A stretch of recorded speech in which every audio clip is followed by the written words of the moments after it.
तो पहले बात करते हैं बिग बॉस के बारे में। तो बिग बॉस के शुरू होते ही कंटेस्टेंट के बीच में नोक झोंक शुरू हो गई है। बिग बॉस के पहले दिन ईशा मालविया और मनारा चोपड़ा के बीच थोड़ी नोक झोंक हुई और जब ईशा मालविया और अभिषेक कुमार के बीच में लड़ाई हो रही थी तब तहलका प्रांग उन दोनों की लड़ाई को एंजॉय कर रहे थे और वहीं बाबू भैया तो डांस कर रहे थे। और वहीं सुनने में आया कि मुनव्वर फारूकी और बाबू भैया के बीच में भी थोड़ी नोक झोंक हुई। दरअसल मुनव्वर बाबू भैया से बात करने के लिए काफी ट्राई कर रहे थे, जिसमें बाबू भैया ने मुनव्वर से कहा कि मैं काम करके थक गया हूँ। फिर मुनव्वर ने बाबू भैया से पूछा कि तुमने क्या काम किया है। फिर बाबू भैया ने कहा कि मैंने चॉपिंग करी है सब्जियों की। फिर आगे मुनव्वर कहते हैं कि दो सब्जियों को धोने और काटने को ड्यूटी नहीं बोलते हैं। फिर बाबू भैया कहते हैं कि मैंने बर्तन धोए, जिसमें मुनव्वर बोले कि उसके लिए तो थर्ड पर्सन था, मुझे वो मत बनाओ कि तुमने कुछ कर दिया है और मुझे पता ही नहीं कौन क्या कर रहा है, मुझे अच्छे से पता है। तो इन्हीं सब चीजों को लेकर मुनव्वर बाबू भैया से सवाल कर रहे थे, जिसमें बाबू भैया ने उनसे कह दिया कि भाई लड़ क्यों रहे हो। जिसपे फिर मुनव्वर कहते हैं कि मैं लड़का आ रहा हूँ, मैं तो भाई बोल के बात कर रहा हूँ कि बताओ। फिर मुनव्वर की इस बात पर अंकिता बाबू भैया के लिए कहती हैं कि इसके बाद वो ऐसा सा हो गया, वो एकदम बौखला गया। और मैं आपको बता रहा हूँ, अगर आपने ये वीडियो देखा होगा तो इसमें जो अंकिता लोखंडे जिस हिसाब से बोल रही है उसके हिसाब से इनका एटीट्यूड आसमान छू रहा है। फिर मुनव्वर ने अंकिता से कहा कि मैं उससे लड़ नहीं रहा था, लेकिन डायरेक्टली उसने यही मेंशन कर दिया कि मैं उससे लड़ रहा हूँ। फिर अंकिता कहती है कि शायद वो चाहता है तुमसे लड़ना,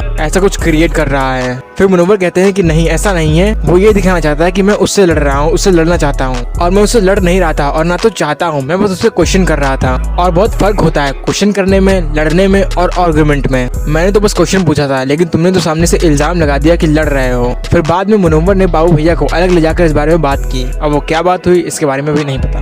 और मुनव्वर ने इस वीडियो में जो कुछ भी कहा कि बाबू भैया मुझसे बात नहीं कर रहे हैं, उसके लिए यूट्यूबर सम्राट ने मुनव्वर के लिए एक ट्वीट करते हुए कहा, मुनव्वर तेरे जैसे एंटी हिंदू से वही बात करेगा जिसके एथिक्स और डिग्निटी गधे की जेब में घुस गई होगी। बाकी तू कैमरे में आने के लिए आर कहता रहे, कोई दिक्कत नहीं है। आर का तो मतलब आप समझते होंगे। और लड़ने वड़ने की जरूरत क्या ही है, आप लोग आराम से बढ़िया खेलो। आप लोग वहाँ लड़ाई करोगे और आपके फैन सोशल मीडिया पर लड़ाई करेंगे, मस्त बढ़िया एंजॉय करो। लेकिन ऐसा तो हो ही नहीं सकता क्योंकि ये बिग बॉस है, इसमें कभी भी कोई भी किसी से भी लड़ सकता है। और घर चलाने की रिस्पॉन्सिबिलिटी दिमाग वाले रूम के मेंबर्स की है, ना कि आपकी क्वेश्चन पूछने की। तो आप ज्यादा जानने की कोशिश नहीं करें तो वही अच्छा है। बाकी आगे बात करते हैं एलवी शादो के बारे में। और एलवी शादो ने मनीषा रानी के साथ जो सॉन्ग शूट किया था उसका पोस्टर आज एलवी शादो ने रिलीज कर दिया है। इस सॉन्ग का नाम है बोलेरो और इसका टीजर रिलीज होगा 18 तारीख को 11 बजे। और आज एलवी शादो ट्विटर पर नंबर 1 पर ट्रेंड कर रहे थे। वही एलवी शादो अब बाबू भैया को खुलकर सपोर्ट कर रहे हैं। एलवी शादो ने एक कमेंट किया था जिसमें लिखा था #अनुराग इज द बॉस, जिससे पता चलता है कि एलवी की तरफ से बाबू भैया को पूरा सपोर्ट है। और हम उम्मीद करेंगे कि जिस तरह बाबू भैया ने एलवी शादो को बिग बॉस OTT 2 को जिताने के लिए मेहनत करी और सपोर्ट किया था, ठीक उतना ही एलवी शादो बाबू भैया को बिग बॉस 17 शो जिताने के लिए सपोर्ट करेंगे।